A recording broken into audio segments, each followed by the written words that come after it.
Pues buenas tardes a todos. Gracias por venir a esta primera cita de la segunda edición de Torremolinos y Gigantes.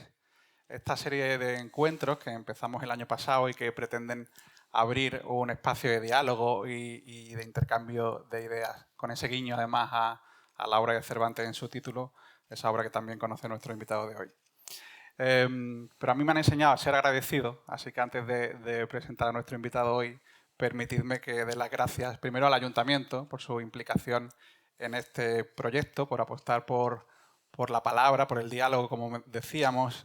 Yo sé que en esta época resulta tentador bueno, pues apostar por proyectos más frívolos, de consumo más fácil y sin embargo, bueno, pues que estemos aquí hoy charlando, escuchándonos, yo creo que es un regalo interesante. Así que quiero agradecer al Ayuntamiento, a la alcaldesa, al concejal de Cultura que hoy nos acompaña, a todo su equipo, a todos los miembros de la corporación.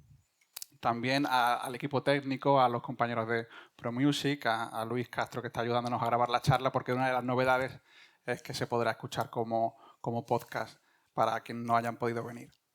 Y a los trabajadores de este centro Picasso, un Picasso que también conoce muy bien nuestro invitado de hoy, que también está en la obra que venimos a presentar.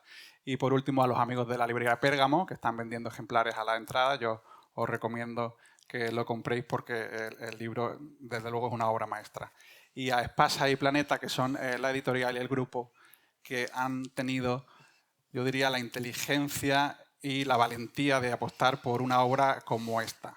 Inteligencia porque a esta altura ya es innegable que es una obra maestra. Estos 1000 ojos esconde la noche. En su primera entrega, La ciudad sin luz, y la continuación ahora, Cárcel de tinieblas, que venimos a presentar, esas 1600 páginas. Es un proyecto descomunal, yo creo que la obra más ambiciosa de Prada, aunque bueno, ha hecho también una biografía ahí que también tenía 1600, 1700 páginas, pero desde luego creo que lo consolida como uno de los autores más brillantes y destacados de la literatura contemporánea española. El Premio Planeta, un tipo ingenioso, lúcido, un conversador también extraordinario. Permitidme que os diga que ha hecho además una labor de documentación asombrosa, de la que yo pediré que luego nos hable para este libro, para desempolvar las andaduras de artistas, de intelectuales, de periodistas que vivieron exiliados en París en los años 40. Y para ello ha contado con un viejo amigo, con Fernando Navales, el protagonista de uno de sus primeros éxitos, el único protagonista de ficción que hay en este libro, un antihéroe. Prada ha dicho algunas veces de él que tiene una visión corrosiva, ¿no?, de la realidad, que es algo que me gusta y en lo que estoy de acuerdo además, un tipo resentido, pero que en esta obra, en esta segunda parte, busca la redención y mientras lo intenta, pues se cruza en sus páginas con personajes como González Ruano, Gregorio Marañón, el propio Picasso, Victoria Kent, María Casares. Así que, Juan Manuel, muchas gracias por acompañarnos en Muchas gracias Torremolinos a esta ti tarde. por acompañarme. Me acompañaste ya en la salida de la primera entrega de esta novela, hace un año más o menos, o algo menos de un año, y me vuelves a acompañar hoy aquí. Muchísimas gracias y muchas gracias al público presente. He de confesarles que a mí me hace una gran ilusión venir a Torremolinos, porque Torremolinos es uno de mis lugares predilectos. Esto la gente no lo sabe, pero yo veraneé mucho de niño en Torremolinos y luego, de mayor, cuando me casé, pues mi obsesión era traer a mi mujer a Torremolinos, para que conociera Torremolinos. Y mi mujer dice, pero Torremolinos, eso es horrendo. Y digo, no, estás equivocada. Esa es la imagen que tratan de dar de Torremolinos. Torremolinos es encantador, es maravilloso. Y entonces me traje a mi mujer a Torremolinos y ahora es una enamorada de Torremolinos también, ¿no? Y entonces, pues claro, pues venir aquí me ha hecho mucha ilusión, ¿no? La próxima vez tienes que venir con más tiempo. Bueno, es que ya le decía, he llamado a mi mujer, le digo, jo, fíjate, vengo aquí a Torremolinos sin ti. Y dice, tenemos que ir en mayo, así, vamos ahí. Sí, nos gusta mucho. Nos gustan mucho los chiringuitos ahí en la Carihuela. Y está fenomenal, ¿no? Mucha gente que dice que es feo. Torremolinos tendría que reivindicar, por ejemplo, su arquitectura. Porque hay hoteles que parece a simple vista que son feos, pero que son de unos estilos así medio brutalistas y tal, que los íbamos viendo mi mujer y yo por el paseo marítimo, luego nos subimos a la ciudad y a mí me encanta Torremolinos, me encanta. Y los torremolinos, los espetos, esos calamares gigantes, ¿no? que te ponen en los chiringuitos, en fin, bueno, es un sitio que me gusta mucho. Vine mucho con mis padres de pequeño, íbamos a un hotel que se llama el Hotel Nautilus y también otro que estaba cerquita que se llama el Hotel Pez Espada, que siguen en pie. Sí, un mítico. Ahora los han cambiado un poco y luego he ido a otros hoteles ya en etapas posteriores. En fin, a mí me encanta Torremolinos, soy un devoto. Soy un devoto, así que estoy aquí encantado. Tengo algunos amigos también de Torremolinos, que cuando les dije que a mí me encanta Torremolinos se quedaban perplejos. ¿Pero te gusta Torremolinos? Digo, sí, pero Torremolinos, por favor. Vamos. Claro, porque la gente creerá de ti que Es mi tienes... Saint-Tropez, vamos. Claro, la gente creerá de ti que tienes esos gustos, Saint-Tropez, en fin. Sí, no, bueno, vamos a ver, Torremolinos, como sabes, pues está muy ligado a una determinada época, los años 70, sobre todo. Pero que bueno, claro, son los años en los que yo vine con mis padres, que eran a los años míticos, esas fiestas en los hoteles, esos grupos que venían a los hoteles y tal, la gente en las piscinas, esas piscinas que estaba el agua tan caliente, sospechabas que todo el mundo entraba en la piscina y hacía pipí, ¿no? Pero que estaba hirviendo de gente la piscina siempre, ¿no? Maravilloso, me encantaba. Y luego, pues ya te digo, cuando me casé, pues volví a Torremolinos y he vuelto unas cuantas veces y me encanta, me encanta. Porque además tú siempre te has reivindicado como alguien provinciano. Tú llevas viviendo en Madrid Sí, muchísimos años, sí, pero no yo... terminas de sentirte madrileño. No me siento madrileño en absoluto. Y es una ciudad hospitalaria, Madrid, pero es una ciudad inhabitable, es una ciudad... Una de las cosas que me gusta de Torremolinos es pasear por el paseo marítimo, pasear por el pueblo, porque puedes pasear, hombre, puedes pasear. Y sí, en Madrid no se puede pasear, con lo cual, pues la verdad es que no me acaba de gustar, repito, siendo una ciudad hospitalaria, no es que esté a disgusto, ¿no? Pero sí, yo soy una persona más de provincias, ¿no? Más de provincias, sí. Sí, sí. Así que nada, estupendo aquí en Torremolinos, qué gracia. me hace ilusión presentar un libro en Torremolinos. Nos alegramos, nosotros también nos hace ilusión que estés aquí. Y ya te digo, vienes a presentar esta obra de 1600 páginas, que además escribiste a mano, que eso ya conlleva...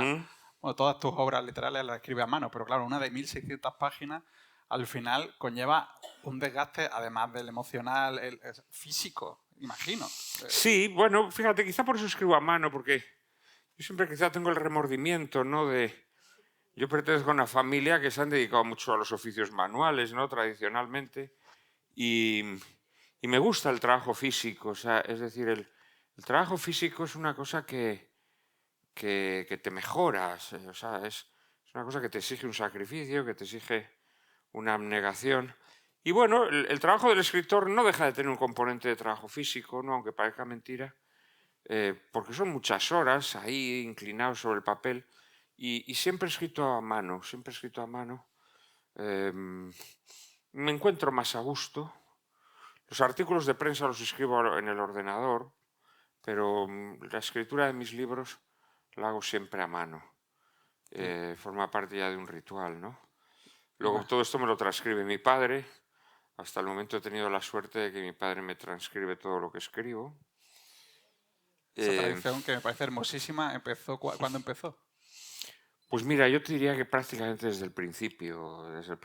Quizá al principio no, transcribía yo mis cosas, pero hubo un momento que mi padre se animó y me ha transcrito, pues yo te diría que el 90% de mi obra, ¿no?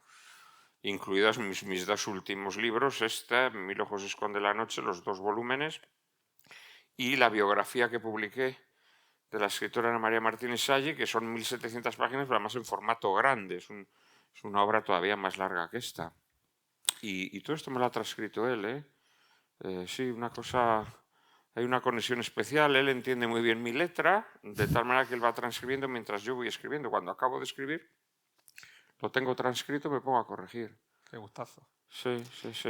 Y claro, escribir todo esto te ha requerido una labor documental impresionante, ¿no? He leído por ahí que has ido a muchísimos archivos de diferentes países, que has mirado muchísimos expedientes policiales. Cuéntanos un poco de eso.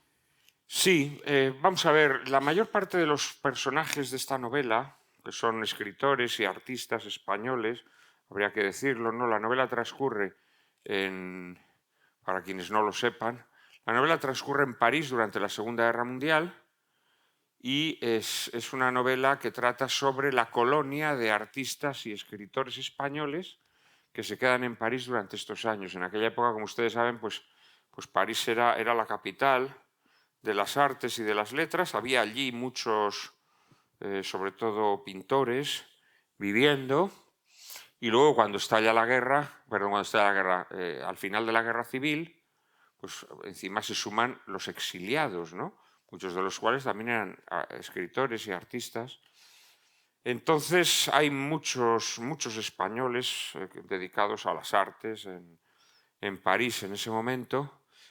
Y luego ellos, muchos han escrito sobre esos años, siempre superficialmente, siempre un poco de puntillas, pasan por estos años, casi todos te hacen unos retratos así idealizados de París y tal y cual, pero casi todos mienten o edulcoran lo que fueron estos años. Bueno, pues porque evidentemente fueron años duros, tuvieron que dedicarse a actividades un tanto eh, peligrosas o en el filo de la navaja, etcétera, ¿no? Y bueno, los libros de memorias o los relatos que escriben sobre su vida en París, aparte de que son poco fiables, pues la verdad es que aportan poca información, ¿no? Entonces,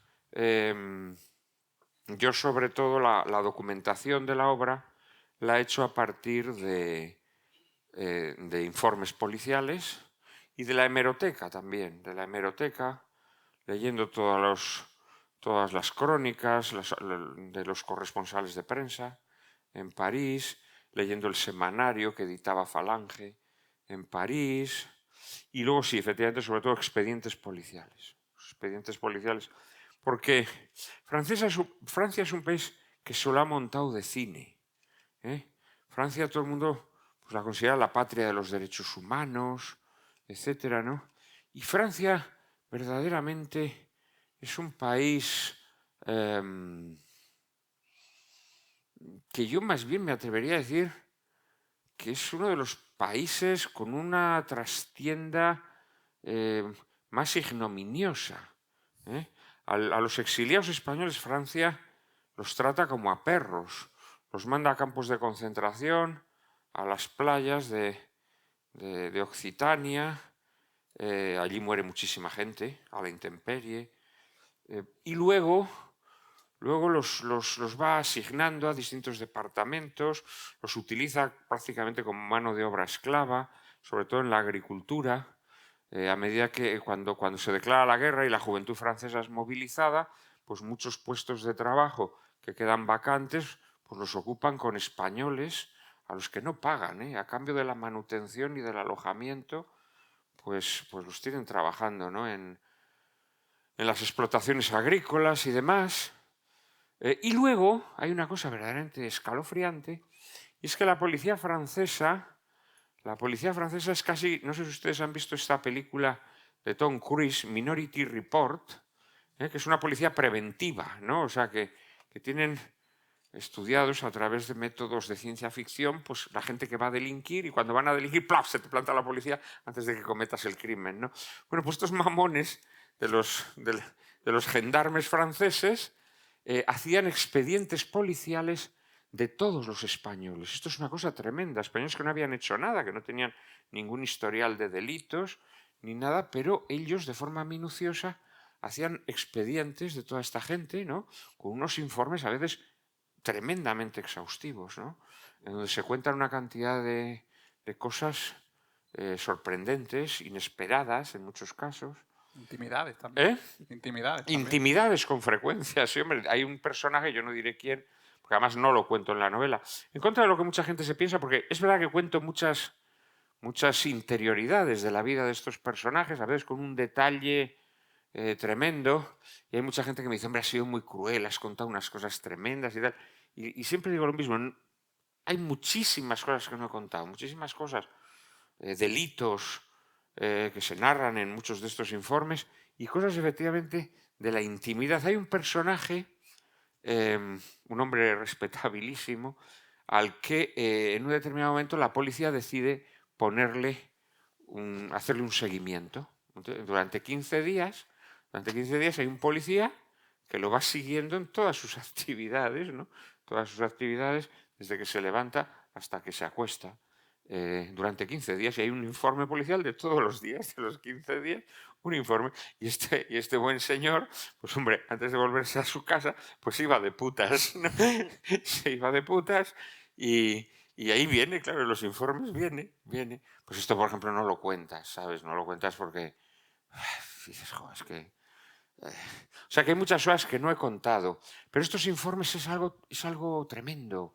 La cantidad de información que te brindan, pues fulano se reúne en su casa con este, con el otro, con no sé qué, es soplón de no sé quién y le cuenta no sé cuántas cosas a la policía alemana, no sé, bueno, unas informaciones verdaderamente muy minuciosas y muy interesantes. Y con todo eso, pues efectivamente esta novela tiene muchos elementos que pueden parecer de ficción, de pura fabulación, que no, todo lo contrario, están muy tomados de la realidad, ¿no?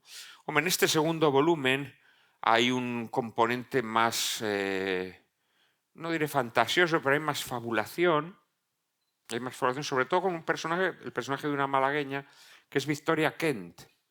Victoria Kent es una mujer que seguro muchos de ustedes saben perfectamente quién es.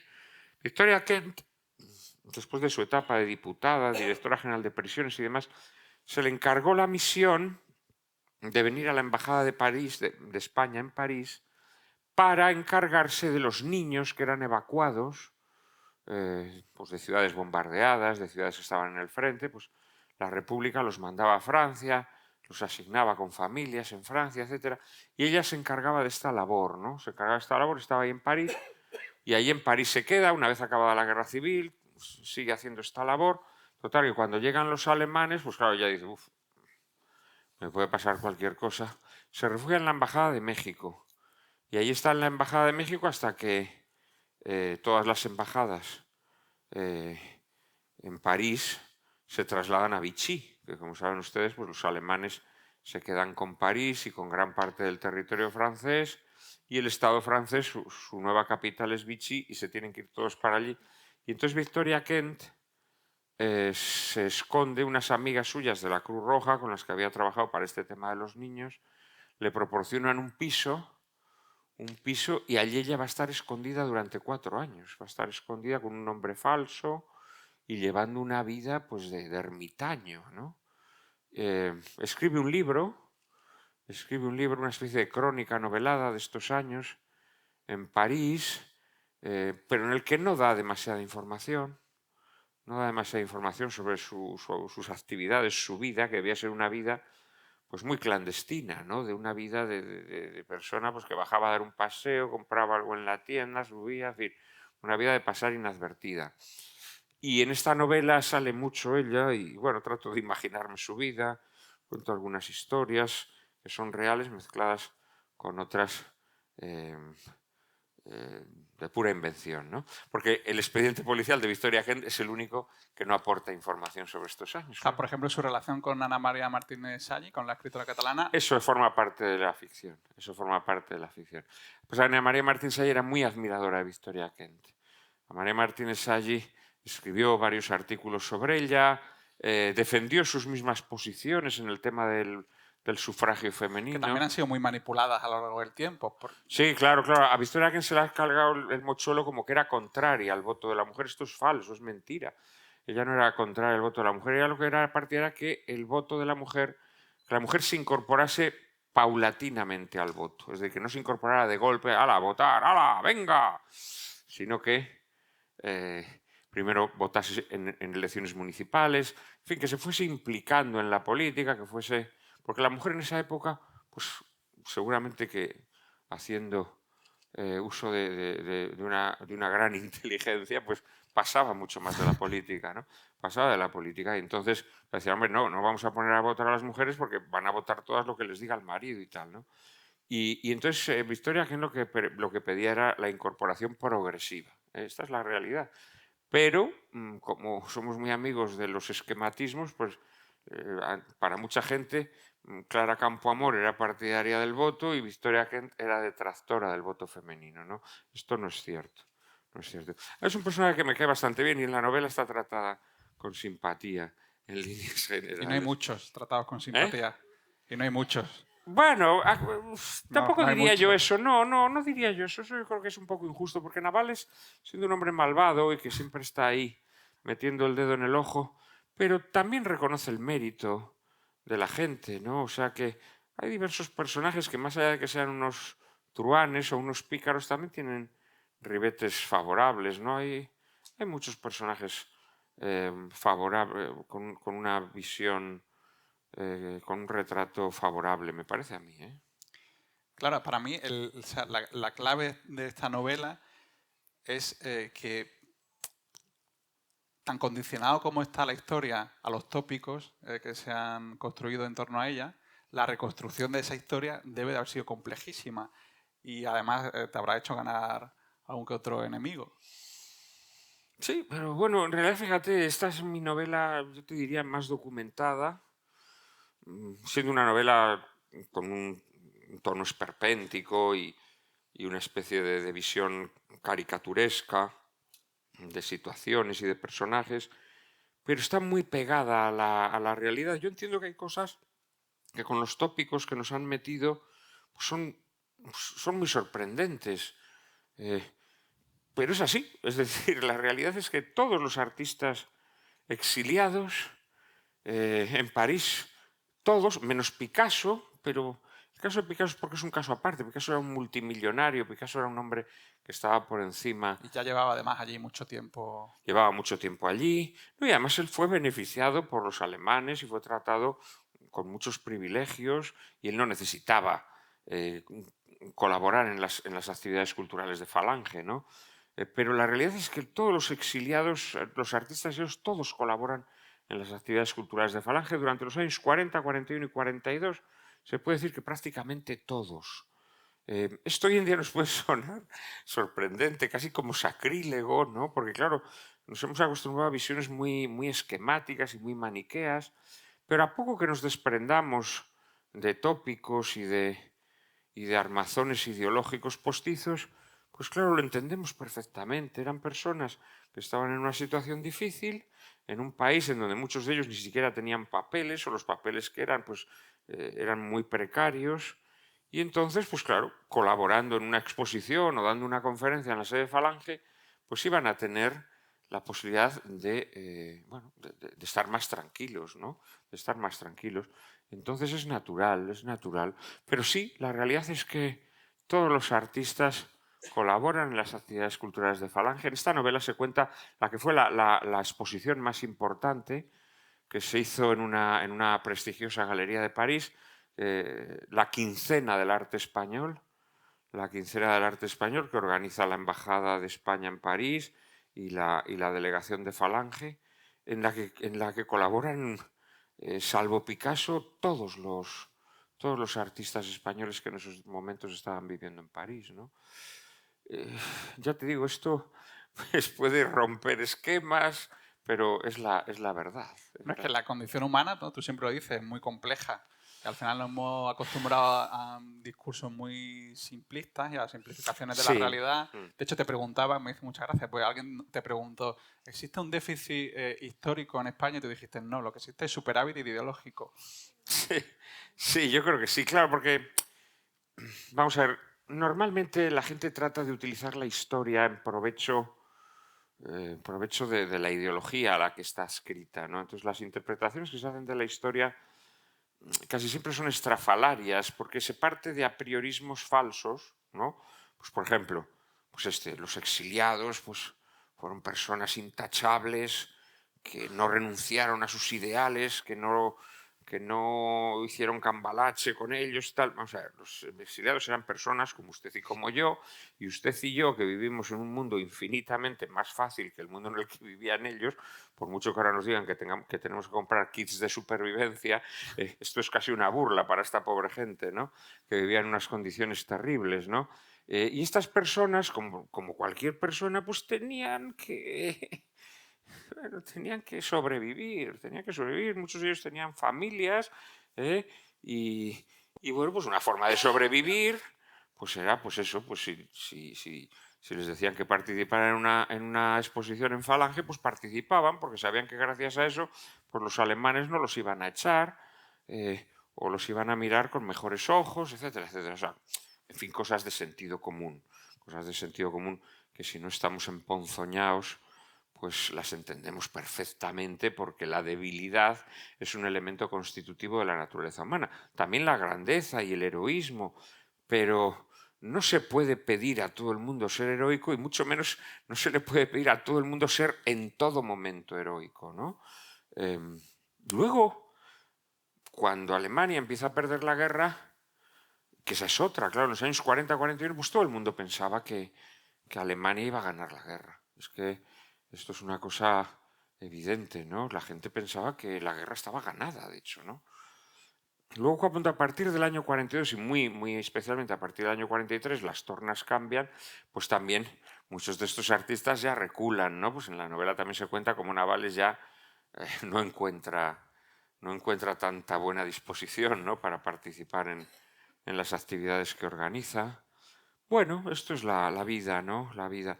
En líneas generales creo que las visiones que tenemos de la historia son siempre muy esquemáticas, muy maniqueas, que tratan de servir a intereses ideológicos, y se trata de crear como una especie de costra de mentiras, que tapa la verdad de las cosas, ¿no? Esto se ha hecho también desde la derecha, o sea, te quiero decir que desde la derecha se han pintado cosas falsas. El personaje de Gregorio Marañón es un personaje que ha sido muy falsificado. En realidad, yo te diré, y esto hay veces que te acongoja, otras veces, bueno, tratas de tomarte la broma, pero hay veces que te acongoja.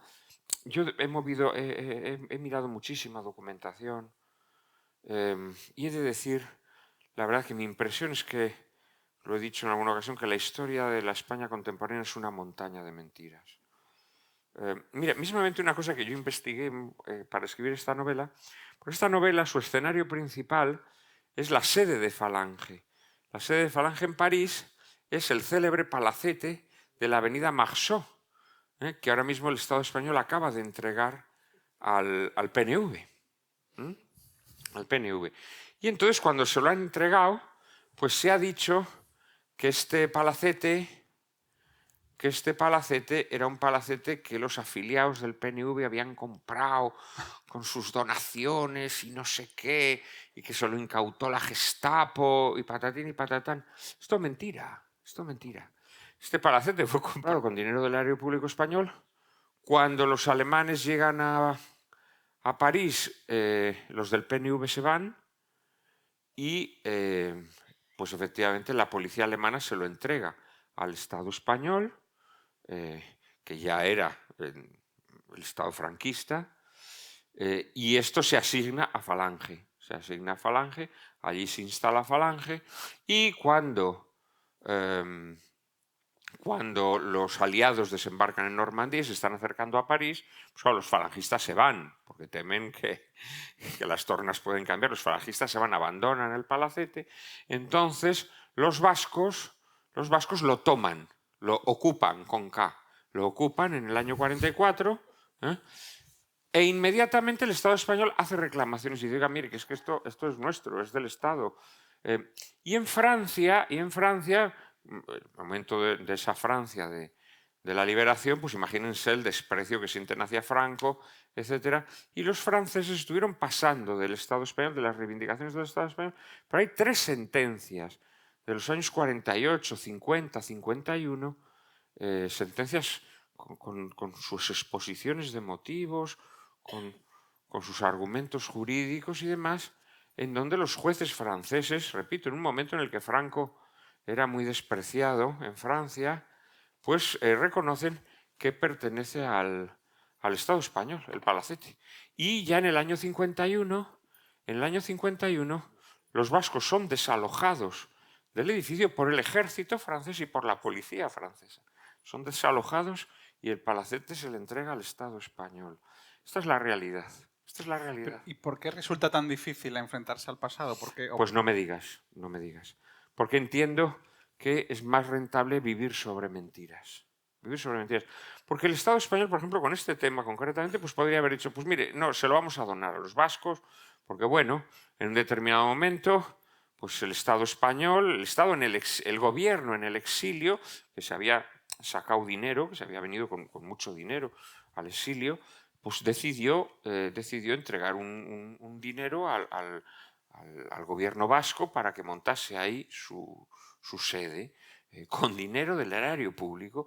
Y nosotros ahora pues decidimos que también se lo vamos a dar, pero no tienes por qué inventarte que eso se lo compraron con donaciones de no sé qué, unos rollos macabeos y que si fue la Gestapo, que no sé qué, no fue la Gestapo, vamos, sí, bueno, fue la Gestapo en ese momento concreto, pero luego en la Francia democrática del general de Gaulle, en el momento en el que el gobierno de Franco tenía peores relaciones con el gobierno francés, sucesivos jueces reconocieron que eso era del Estado español y lo devolvieron al Estado español y utilizaron al ejército francés y a la policía francesa para desalojar a los vascos, ¿no? O sea que, ¿por qué se oculta la verdad? ¿Por qué se miente? Pues no lo sé. Bueno, yo sí lo sé, pero prefiero que la gente llegue a sus propias conclusiones, ¿no?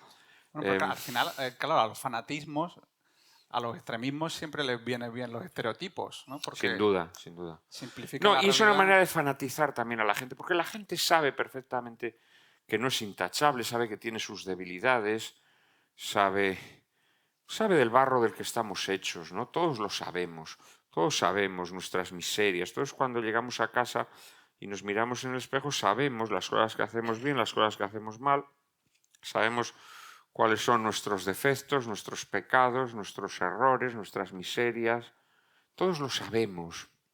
Entonces, cuando nos ponen modelos intachables y nosotros fingimos que son intachables, nosotros sabemos que es mentira. O sea, nosotros sabemos perfectamente cuando nos dicen, no, fulanito, tal político, tal intelectual eran hombres intachables. Sabemos que es mentira. Sabemos que eran como nosotros, pues que un día pues se irían de putas, otro día pues a su tía la de Cuenca la dejaban morir, sin hacerle ni caso, porque querían la herencia de la tía, pues como nosotros, o sea, como nosotros, con las miserias de nosotros, pero fingimos que son intachables. Entonces, al fingir que creemos que son intachables, en el fondo estamos diciendo, y nosotros también lo somos. Nosotros también podemos serlo. Con lo cual generas que la sociedad viva en la hipocresía más absoluta. Porque tienes que mantener esos modelos falsos, tú tienes que reflejarte en ellos falsamente. Entonces todo es una ceremonia de la falsedad. Uno de los fenómenos que llaman hoy en día más la atención, por ejemplo, son estos políticos que predican un feminismo a rajatabla y luego resulta porque son unos crápulas tremendos que andan tocando culos, liándose de mala manera con unas, con otras, y la gente dice, qué hipócritas. Claro, ¿cómo que qué hipócritas? Pero sí es lo que se fomenta en esta sociedad. En esta sociedad estamos todos fingiendo que somos intachables. Que tenemos unos ideales grandiosos y no sé, y es todo mentira. Y lo sabemos todos y estamos todos en esa ceremonia de la hipocresía. Pues claro, sí, hombre, la gente tiene sus defectos y se ve que esto es pues el monedero, tal, no sé qué, pues estaban un poco salidos. Un poco... sí, un poco mucho. Pero, hombre, aquí hay que decir lo mismo que dijo Jesucristo. Hombre, el que esté libre de pecado que tire la primera piedra, por favor, ya vale, ¿no? Porque es que de verdad aquí estamos crucificando todos los días a la gente fingiendo como que nosotros somos intachables. Y es mentira. Y el que no está salido, pues es avaricioso. Y el que no es avaricioso es no sé qué. Ya está. O sea, claro, bueno, pues sí. Pero, hombre, esos linchamientos, todos fingiendo aquí. Claro, es verdad que los primeros hipócritas son ellos. Es verdad que los primeros hipócritas son ellos. Pero bueno, yo sería partidario de rehumanizar la sociedad y de empezar por aceptar que la naturaleza humana es como es. No somos ángeles, no somos ángeles, tampoco somos demonios, somos, Ángeles y demonios, sí, somos sí. seres de carne y hueso. Somos seres de carne y hueso que somos capaces de los actos más nobles, pero también de los actos más miserables, ¿no? Entonces esta novela está escrita un poco con esa mirada, ¿no? Con esa mirada de la debilidad humana presente, pero no es una novela pesimista. Yo ahí discrepo. Yo creo que hay personajes muy positivos y el propio Naval es un personaje que, con las dificultades propias de un hombre que tiene mala índole, pero trata de ser mejor, trata de mejorar, ¿no? Trata de mejorar. Y tiene una debilidad que son las mujeres. Con ellas se muestra vulnerable y Bueno, no... hombre, es una debilidad bastante habitual. Es una debilidad bastante habitual, bastante natural. Eh, bueno, eh, no, él lo que tiene debilidad es con aquellas personas que él siente que son débiles o que están solas, porque en el fondo él también está solo y es débil, por muy gallito que se ponga, ¿no? Entonces, efectivamente, él siente hermandad, por ejemplo, con Ana María Martínez Aggi, siente hermandad hacia Ana de Pombo, esa mujer que ha perdido a su hijo y que ha sufrido. Bueno, siente solidaridad con aquellas personas que en el fondo, pues, sabe que son un poco como él, ¿no? Que se han quedado fuera de sitio, que se han quedado en la cuneta, que no han logrado lo que querían, que están fracasadas. Y bueno, a pesar de que él presuntamente es muy malvado, pues hay algo en él de solidaridad con estas personas también, ¿no? Bueno, es natural. Las personas malas también están entreveradas de cosas buenas, ¿no? Yo no dudo que haya personas de una integridad en la virtud o en el vicio absoluta. Seguramente que alguno habrá, ¿no? Pues la Iglesia reconoce que hay santos, por ejemplo, ¿no? Y yo no dudo que haya santos, pero en líneas generales creo que la inmensa mayoría de las personas no son ni absolutamente buenas ni absolutamente malas. Es mi visión, que creo que es la visión más realista y más acorde con la naturaleza humana, ¿no? Alguien que sale muy bien parado, a mi entender, es Gregorio Marañón. Sí, Gregorio Marañón, que seguramente es el personaje que más odio suscita en Navales, precisamente porque Gregorio Marañón es un republicano que ha abjurado de sus posiciones políticas, que se adhiere, o sea, que quiere adherirse a Franco.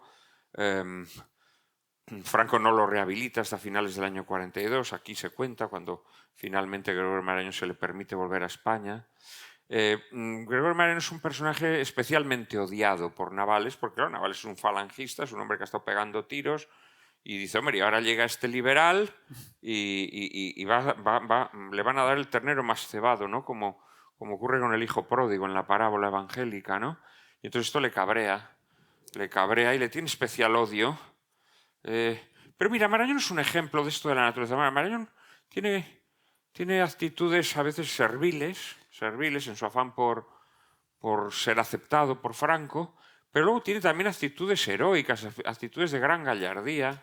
Pero para explicar esa dualidad que es tan propia de los seres humanos, como decías tú antes, se llegó a inventar eso de la tercera España. Es como, no, como si alguien... Sí, porque la familia de Marañón pretendía, pues eso, que Marañón era un hombre que nunca se había adscrito a Franco, ¿no? Es decir, que Marañón sí que había renegado de la deriva equivocada de la República, de las violencias de la República, de la guerra civil y tal, pero que él nunca se había pasado al otro bando. Esto es falso, esto es radicalmente falso. Marañón fue seguramente el intelectual español que más participó en las actividades de Falange y esto es incontestable.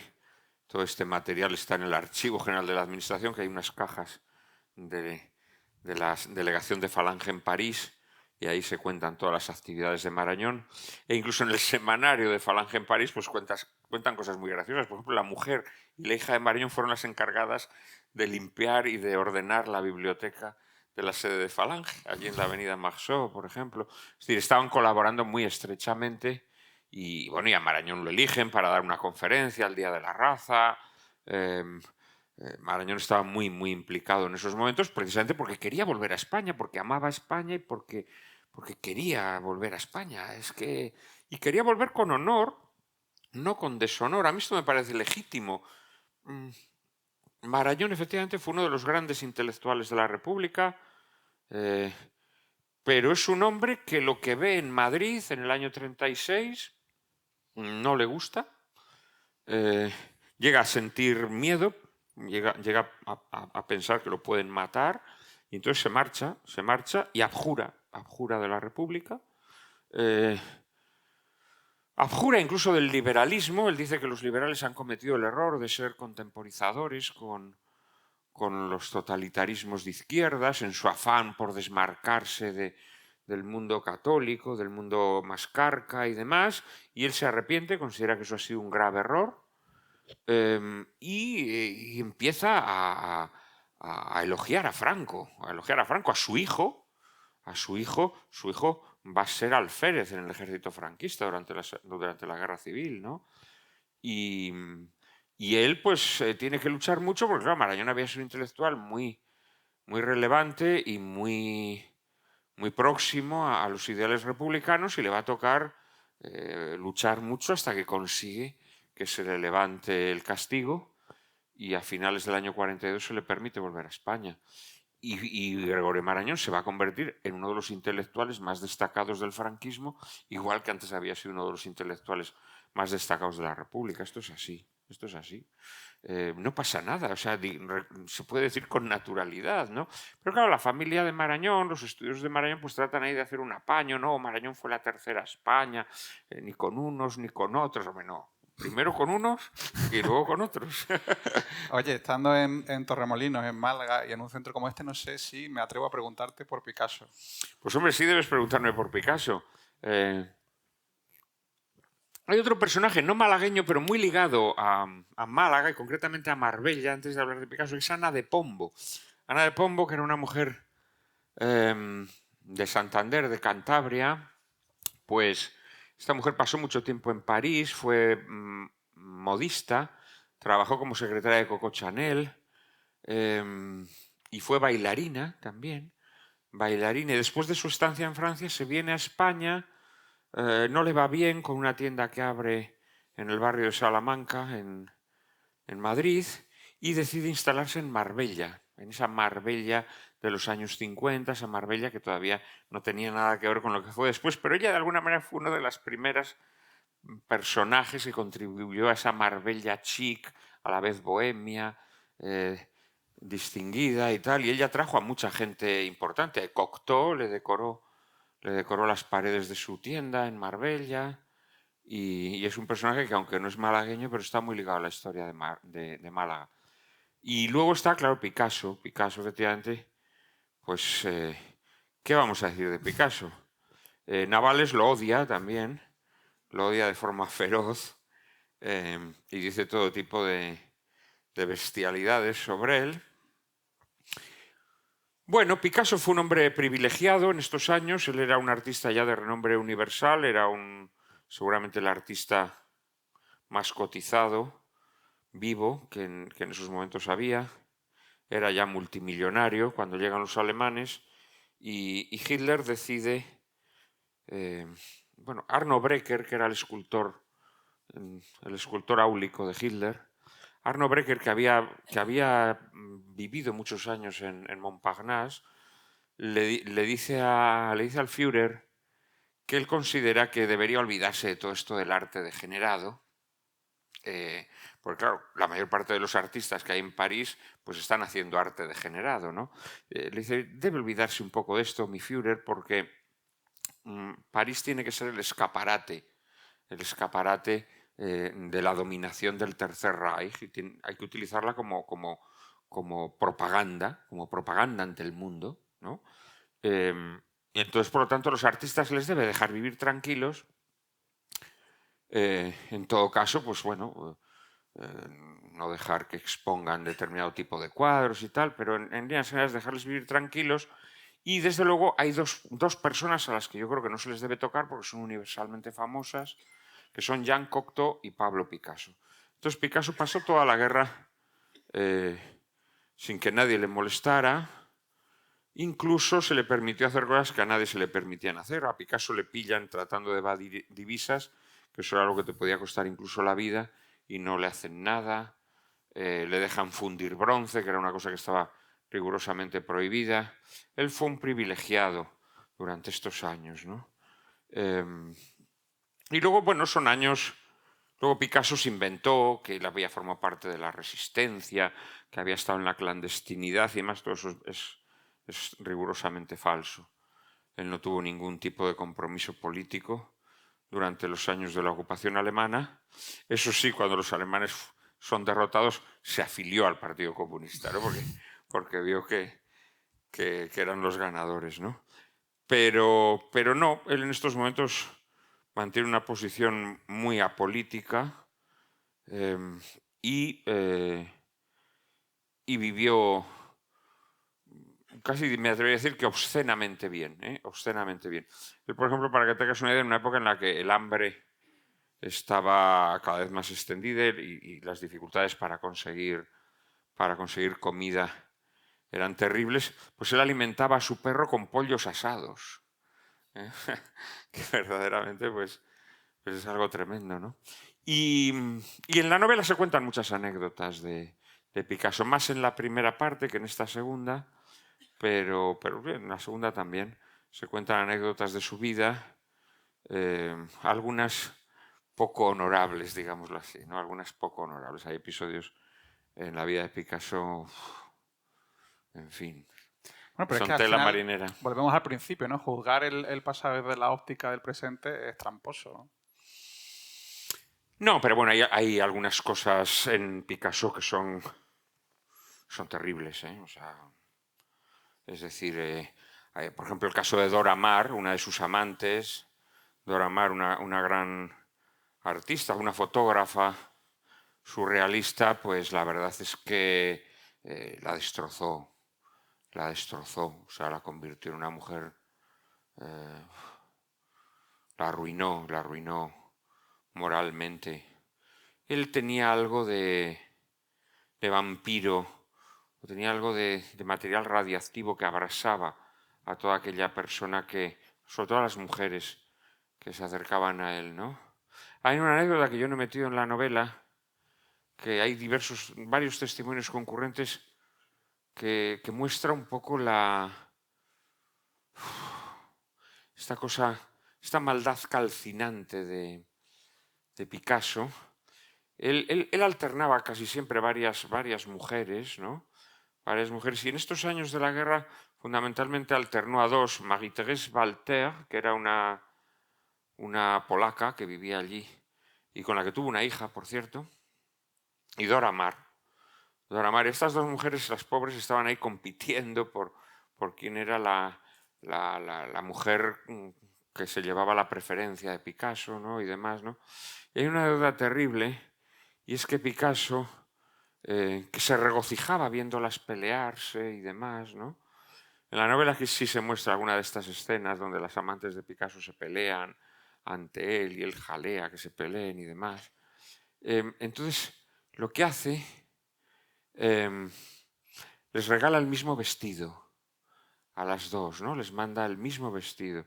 Ustedes saben, las señoras que hay aquí, lo que fastidia cuando vas a un acto, ¿no? Y de repente hay otra señora con el mismo vestido, ¿no? Esto fastidia, ¿no? Al hombre incluso le fastidia, pero yo creo que a la mujer especialmente, ¿no? Entonces él les regaló el mismo vestido y las citó a la misma hora en el mismo lugar, en el mismo café, ¿no? Para que las dos pobres cuando llegaran, ¡plaf!, llegaran vestidas con el mismo vestido. Esto denota una mente sádica bastante tremenda, ¿no? Y bueno, no, hay episodios muy escabrosos. Alguno lo cuento en la novela, ¿no? Alguno lo cuento en la novela. Bueno, esto también es interesante, ¿no? Porque hoy en día toda esta moda de la cancelación y todas estas cosas es una cosa absolutamente inadmisible desde el punto de vista intelectual. No se puede extender el rechazo que nos pueda producir la conducta de una persona con su estigmatización o su demonización como artista, ¿no? Esto yo creo que todos estamos de acuerdo, ¿verdad? Sin embargo, como saben, en los últimos años, pues esta moda de la cancelación, pues como fulano era no sé qué, pues fuera, su obra la retiramos de los museos, prohibimos la venta de sus libros, no sé qué, todas estas cosas son disparates, ¿no? Y yo naturalmente soy radicalmente contrario a eso. Pero vuelvo a lo mismo, creo que tranquilamente podemos valorar la obra de un escritor o de un artista y no ocultar sus felonías, ¿no? Yo creo que esto se puede hacer con tranquilidad. Yo creo que las personas tenemos la suficiente comprensión de las miserias humanas como para tranquilamente poder aceptar esto, me parece a mí, ¿no?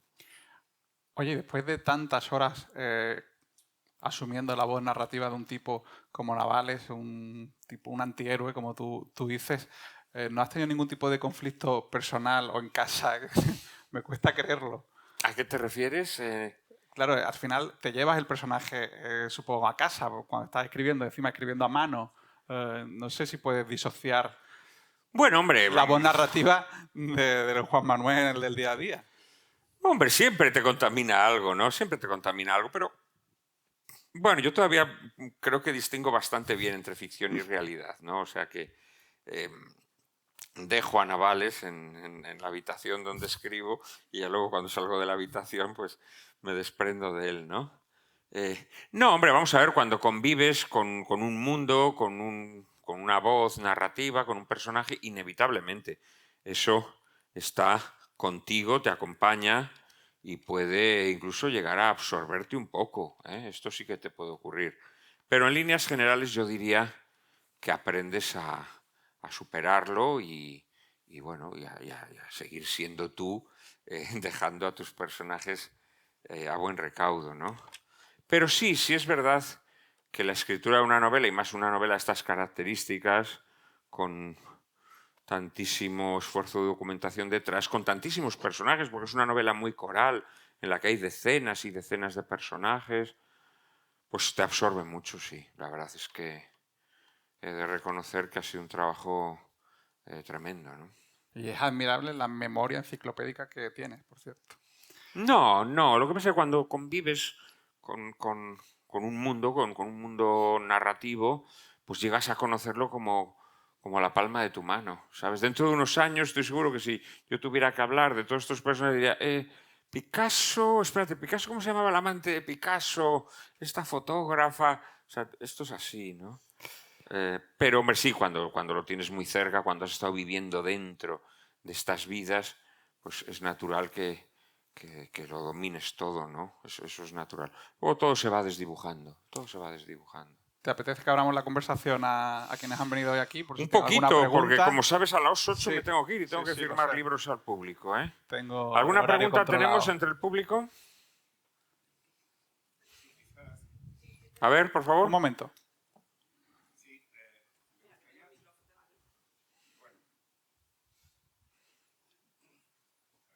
Tardes. Muy Ya le, buenas. ya le he felicitado antes cuando iba a entrar aquí, porque Sí. estoy leyendo su novela, segundo tomo, y la verdad es que me encanta. Me parece que es usted uno de los mejores escritores en lengua española contemporáneo, sin lugar a dudas.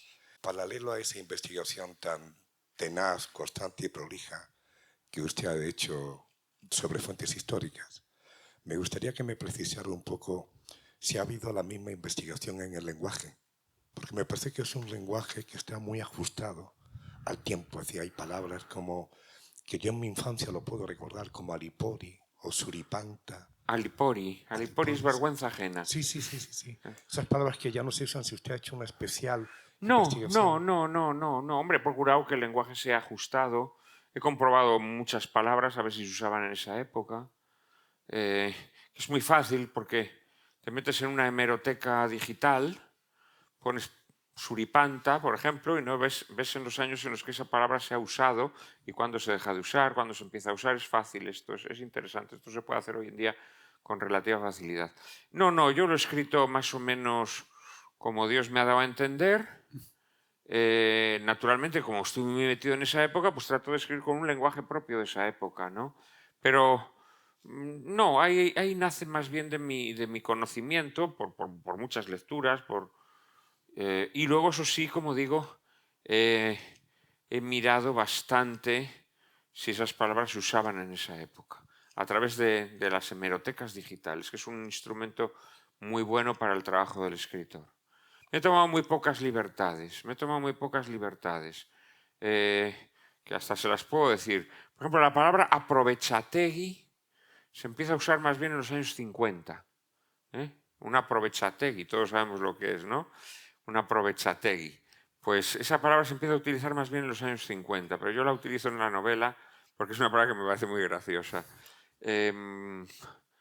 Por ejemplo, la rumba catalana es una cosa que más o menos ese tipo de música se le pone el nombre de rumba catalana más bien a finales de los años 40 o a partir del 46, 47, y yo la utilizo en un determinado momento. O sea, sí hay algún leve anacronismo, pero en líneas generales he procurado que el lenguaje efectivamente esté muy impregnado del lenguaje de la época, pero más bien a través de las lecturas que yo he hecho. Sí, quizás también hay un adverbio que usted usa un tanto insólito, que a mí me encantó, que es leporinamente. Bueno, pero esto ya es creación verbal. Claro. Es creación verbal, ¿no? Supongo, gracias. Muchas gracias a usted. ¿Una pregunta más? ¿Una última pregunta? Aquí el caballero.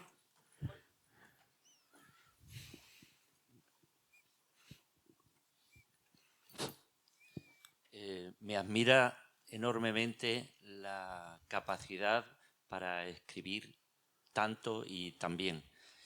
La pregunta que quiero hacer es ¿qué importancia da la reescritura y tiene tiempo para reescribir?